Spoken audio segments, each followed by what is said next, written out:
See, world, what we can do? We never stop learning. Welcome, everyone, to another segment of Rita's World. Well, today is Easter Sunday, and first I have to show you, I do wear my mask when I go out. I made my thing with elastic, and my gardening gloves, they're clean. So I want you to know I'm doing that right. But today my guest is, it's Glen Dunzweiler. See, Yeah. he's stuck. He lives way on the other side of the house. We never see each other, but we're keeping apart. Yeah, we've got this wall of pillows between us. Yeah, and I never see you and you never see me, except when we do a show together. Yeah, because I was listening to a doctor out of the UK, and he was saying, there's this idea that the more of the virus you get, the bigger of a chance you have to get it. So even if you're around someone that may have it, the chance is lesser if you aren't around them longer. And we live our own lives, and I, because of work, have to be out and about. I'm concerned about bringing something home and giving it to an 84-year-old woman. That would be really bad. Yeah. And so, I try to stay away. And you but do. We share the same HVAC system, so Right. it's airborne, and you're healthy and I'm healthy, Yes. and I'm just trying not to contact myself with many people when I'm out working, and Right. staying as And safe as possible. But Glenn, can we tell the people what a good guy you are? I mean, I call you a good guy because you are delivering food on your motorcycle, which Sure. is electric, so he does not pollute the universe, the air. Sure. And he's got this big thing over his helmet, he sees it. And then what do? You put the food in a big thing in the back? Sure. So we're all in survival mode in Los Angeles, and the bills still have to get paid. So Right. when I'm not producing and trying to sell the books that I'm writing, and public speaking is off the table right now. Right. I deliver food so bills can get paid, and I don't know. It's a job. We're doing a job. I think people for motivation have to be raised to hero status for some reason, and so if you're staying at home, you're saving a life just by staying at home, Right. because you're a hero. I call them homebound heroes, right? Right. And then somehow, by delivering food to you, I'm heroic. Right. And when I deliver food to people, they also say, "Thank you so much. You're delivering food to my children," and Yes. and I just think, we all have a job to do, Right. and we all are just trying to get by. Right. And the people in the hospitals, I have friends that are nurses, Oh. and honestly, if they just need to take care of themselves as much as they can, and being a nurse, they like the work. Mm-hmm. It's getting really dangerous right now.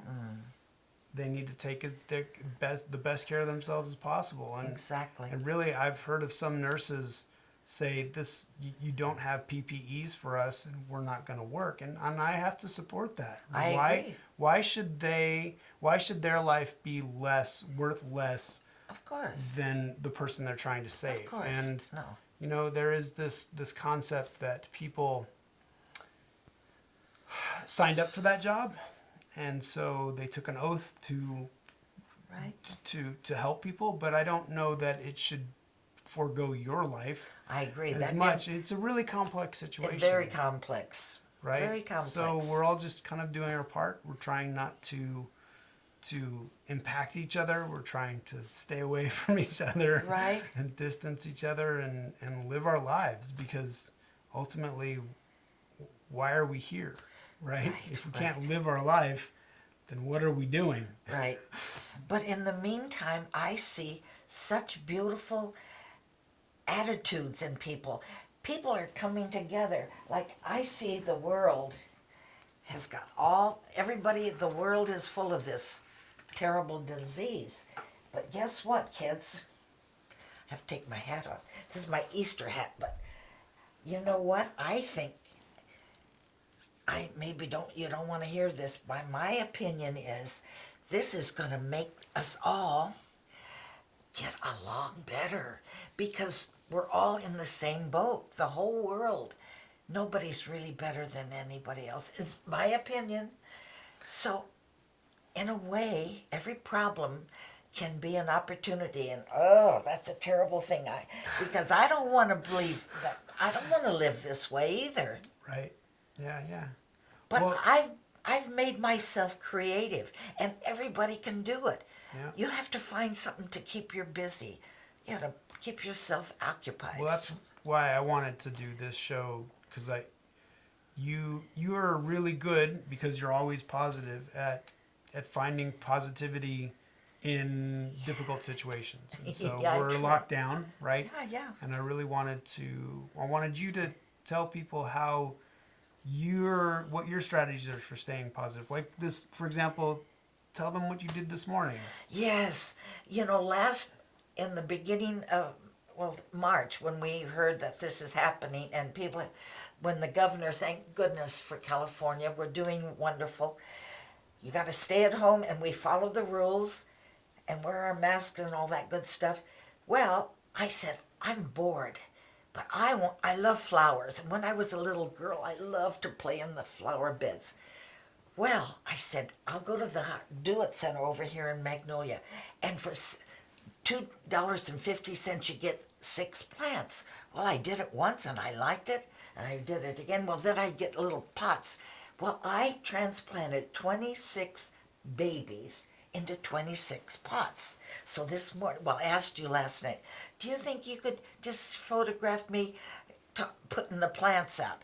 Because I went out in the driveway and opened this wallpaper table, which is heavy, because my son got me a lighter one, but I put this table out and all my little signs saying, Happy Easter, and all the good things. Well, people would come by and I'd say, I made these for you.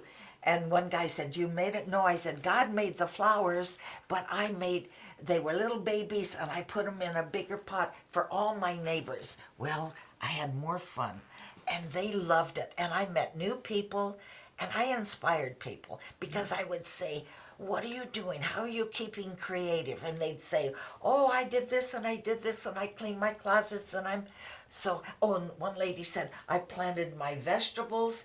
This is wonderful. Yeah. See, so we can go through this. We don't have to be so depressed and just watch TV. That's really depressing. Well, I think that at some point, when does mental and emotional health become real again? And I think that there's this balance that you have found, where you put these flowers out, you put them on a table, and you didn't shake hands, and you didn't, but you were outside, and they had masks on, and but you're giving people joy. You're helping their emotional health. Yes. You're helping their mental health, even though COVID-19 is affecting maybe people's physical health. You're keeping up emotional and mental health, which I think ultimately does help your physical health. I think so too. And we were all smiling. And everybody was... Well, you couldn't see them all because of the masks, but you could tell from their eyes. Yes, I could tell. Well, their voices, and they would say, oh, thank you. Some would say, you made my day. And one couple, they were having an anniversary. They were, I think, 47 years or something. And the lady said, oh, this is my it was a cactus. I had cactus and flowers. Oh, she said, this is my anniversary plant. So it's the little things in life, because people can go to the store and all this and that. They don't want to, just for groceries, whatever they have to do. So it gave me peace in my heart. Yeah, and I heard them. They were really happy to get those gifts from you. It was great. And I'd say, I gave them a little fish emulsion. One guy said, how do you keep them alive? Well, they like fish emulsion. But I said, any kind of little fertilizer will, once in a while, a little plant food. Nice. But it was fun. But I met so many people, and they inspired me. because they walk. Oh, one lady said, I wanted to walk all the way down to Buena Vista. I think she meant Hollywood Way, but whatever, because Buena Vista is a long, well, maybe they did walk that far. Yeah, it's about another mile. Okay, well then, but she said she wanted to do Hollywood, that. yeah. So they did. They picked up the plan on their way back to their Nice. home. But Nice. I learned from people today. Very good. So, So- what else are you working on? I know that you're looking at the back 40 out here and Yeah. saying, well, we could get this done and we could get Yeah, this done. see- And Glenn, I want you to film me breaking up this wood. And Yeah, yeah, because we've got a lot of lumber in the back, and it just, wasted lumber. Unless you think we could use it, it'll be your decision, because Because I'll be cutting it up, actually. Yeah, I'm not giving you a skill saw. Oh Okay? no, okay, As spry as you are, I Okay. really don't need an emergency room visit with you. Okay, you're not gonna and a let me skill cut it saw. up. Oh, gee. Hey kids, I got out of that one. Shh. See, us women are clever in our little way, aren't we, honey? Because I was willing to do it, but you won't let me now. Well, it's my skill saw. Oh, that's And I- true. Okay, so what else? Glenn, see the fountain over there with my dear friend PJ. I haven't told you about my dear friend PJ. Someday you'll hear about him. Well, he built a kitchen, and he put all this junk in that back 40 in the corner, and he covered with beautiful, what do you call it? Oh, what's that rock? No, when you have a fire volcano. Anyway, some kind of heavy duty rock has covered that whole mountain, and he put a fountain in there. So you turn the fountain on and water trickles down, trickles down. Well, it's been like 20 years since he's passed away. And that's the fountain. I mean, the motors don't last, right? Motors Right. don't last. Right. So anyway, someday, but if I get the ivy has grown over it, so you can hardly see the fountain. So that's my job. Ah. I can climb up there over the rocks. I'm good. Yeah. I'm strong. Yeah. So I can do that, and you can be cutting that lumber in the back. Then Sure. what are we going to do with that lumber? Can we put it out as firewood? I don't know yet. We'll have think to- about we have- that. Yeah, we'll have to see. That'll be a thought to. Yeah. But we're going to get rid of and make the place look neat, right? Sure. Because- Because all we're doing is looking at that land now. We're not going out anywhere. So we're just, Yeah, we have to stay oh, home. I can clean this up and I can clean this up. Yeah, so that's what I want to inspire everybody. If we can all just be happy and make the best of it. You said you always wanted to talk about difficult Yeah, subjects, and Yeah. we always fight. We don't fight about this, but I think you're a very light person, and I would not want to darken your podcast with difficult subjects. But you Yeah. always say, well, it's about how you approach the subject. So Right. we'll talk about one of the things that your viewpoint, your natural, what you grew up with, is the viewpoint of men versus women. Right. Women. Yeah. Women. Men are so smart, or yeah, that's and men that's can true. do this, and and I learn from the men because they're strong and right. they're leaders. Us women have come a long ways, so what do you think about that? See, I think men. I look up to the men, which I always will. My father, I looked up to. My husband, and to you, I look up to your brains and what you can do in your bronze. But so I think women are just becoming important also. What?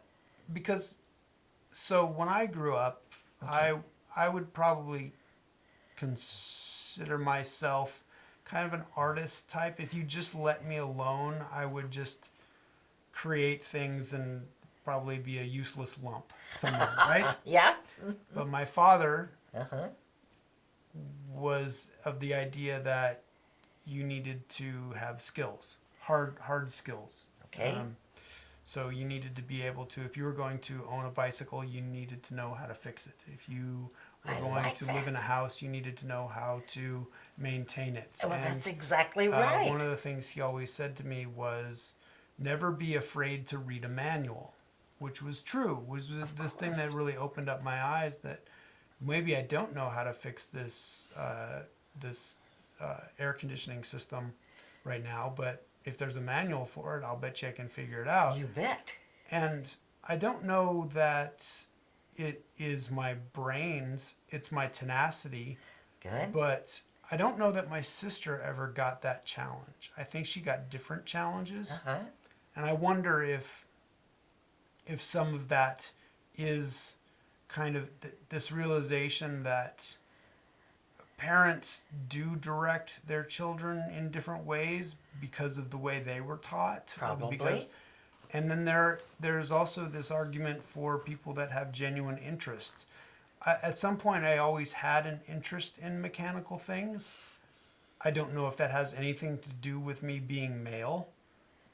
Stereotypically, yes. We've seen more engineers. Well, so we just had a camera go out because the battery died, and so we're back on. And the first thing that Reita says is, what was it? Good thing you know how to do this. Yeah, a good thing you know how to do this. I wouldn't have a clue. Wouldn't have a clue how to work any of this equipment. So, do you think that's because I'm a man? Yes, for me. But no, I'm sure. No, there's a lot of, maybe not a lot, but I'm sure there's a lot of women cameramen. And in fact, there are directors. And my granddaughter, she's an editor. She would probably figure that out. Oh, she could do that too. Right. She could do that. But I'm coming from an 84-year-old lady. Right. So I admire all the men. So, technical automatically equals men. Yeah. Right? For me. In the back of your head. Yeah. Technical means men. Yeah. Except for wallpapering. Now, I'm a technical wallpaper. I do that right. Right. But motors and little things like that, I can, big things like wallpaper a whole room or paint a whole room. Sure. Anything. Have you ever heard that idea that women have better fine motor skills? So the small work that started with like needlepoint, but remember the women that painted the clock hands with, was it uranium or something?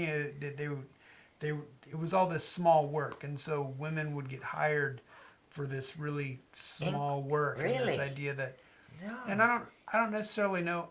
I think that genetically there may be something to that, but at the same time, why accept that, right? And I think that You're other right. people You're absolutely have right. challenged that, and we're kind of living in this challenge world. I'm glad you bring it up, Glenn, because see, I have to change my archaic dinosaur age, my beliefs, because you're right. Women can do this, and and men can wallpaper. Of course they do, and so we can do everything, right?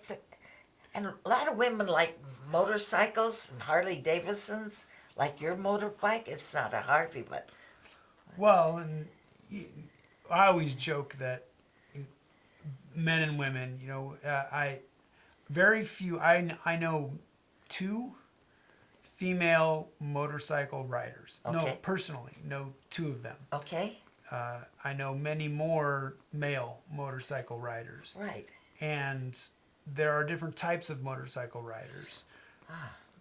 Young men, there's always this testosterone fueled motorcycle riding. It's just another thrill. Young women don't necessarily have that same desire to ride a motorcycle. Right. Some women do have a desire to ride on the back of a motorcycle, Yes. which I always didn't understand, but there's that out there. That's being close to their man. They like to be close to their man. Maybe. Get to hold on. Maybe. Who I knows? don't know. I don't have that experience. But then what I also noticed is, so I rode a motorcycle in my 20s, pretty much off a bike in my 30s, but a little bit in my 30s, and then back in my 40s. And in my 20s, you're always doing this kind of dating dance thing where women are interested and scared and interested in riding on your bike, and maybe because of that dating closeness thing, Sure. they'll want to ride. Yeah. But by the time women get into their 30s and 40s, they Yeah. know someone who died on a motorcycle. Yes. They Yes. they have fallen off a motorcycle, riding with some guy before. They've had this history of negative stuff, where they know someone in the medical industry that deals with motorcycle accidents constantly, and Yeah. so they look at it as death machines, right? Of course, that makes And sense. in fact, when I was married, I was dating my gonna be wife, and then got in a motorcycle accident, a huge motorcycle accident, and broke my leg and hip. Wow. And then she helped rehab me, and then we ended up getting married, and it was this respect of her. I'm not gonna ever do that to her again. So even though I loved riding a motorcycle, and actually it's kind of meditative for me, I got off the motorcycle for that very stereotypical reason of, Sure. hey, Right. I have someone who cares about me, who Good. really doesn't care about riding motorcycles and doesn't want me to die. So So you gave it up for a I while. gave it up. And then when we separated and I moved to Los Angeles, it's like, I'm getting a motorcycle. Yeah. Because other men will stop riding motorcycles because the testosterone wears off, Oh. because they get in an accident and it's not worth it to them. Right? But then there's this other weird breed of man or person, because I know the two women that I know ride and have ridden for years. Okay. It's a life choice, right? Whereas other people look at it as a death choice. Yes. Right. Right? For us, it's a way to live. For us, it's a way Okay. to walk through the path of this world. For other Good. people, it's an accident waiting to happen. Right. So I That's don't know. good, I mean, Glenn. it's there's difference between men and women, but But I wouldn't dare say, as a modern person, yes. I wouldn't try and define what that difference is, because that's when we start. That's when people start getting into arguments, right? Right. So I have faith in the world. sure. Well, good. Well, with that, would you like to sign us out for Yes, this thank Easter? you, everyone. And I just wanted to say, this is my plaque for today. Let there be peace on earth, and let it begin with all of us. Everybody can do our part, and we are.